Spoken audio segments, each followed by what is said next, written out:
Hey guys, what's up? Welcome to another video. In this video, I want to talk about software defined vehicles or SDVs in short. To begin with, like the name suggests, it is a vehicle where the features or the components are enabled or disabled with the help of software. Okay. So far, when you used to go for any showroom, your main priority was not to ask anything regarding the software. That was just secondary thing. The main important stuff was to ask about what's the mileage, what type of engine is there, whether it's a six speed, whether it is a automatic, how much boot space does it have, what are the number of seats. So these are kind of specific questions which are mainly related towards the hardware of the car. Okay, so we are giving more importance towards the hardware. But now with the introduction of SDVs, we'll be giving more priority towards software over hardware.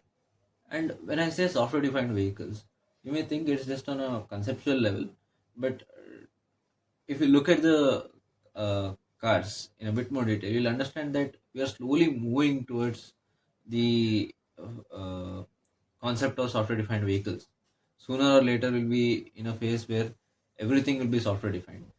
Just to give you an example, the way you are able to open your hatch, the way you open your rear view mirrors, check your fuel level with the digital fuel gauge, check the temperature of your car, or have a digital dashboard, a digital infotainment system. So all these are software examples on a car.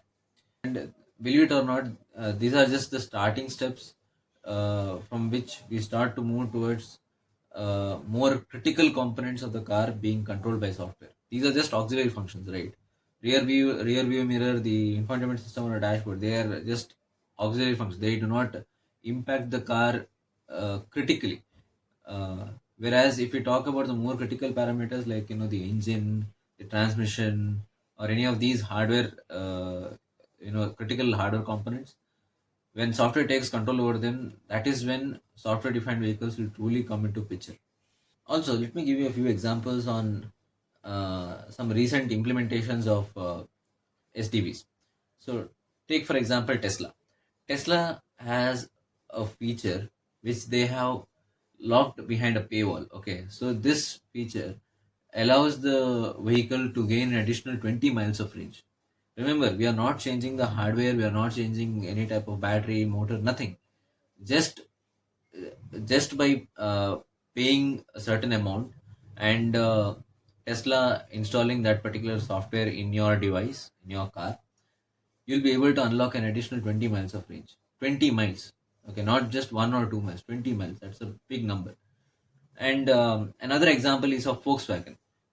Volkswagen has also introduced this uh, paywall system where you pay a certain amount on an annual basis and you'll be able to unlock the top speed of the vehicle. If you don't, then you'll be able to only ride the vehicle at uh, speeds of 60 to 70 kilometers per hour, only in that not too high of a speed. Also, there's a particular reason why even auto manufacturers are now moving towards software because of the type of revenue it generates, which we'll talk about a bit more later. So now, since I've spoken to you about how we are slowly entering the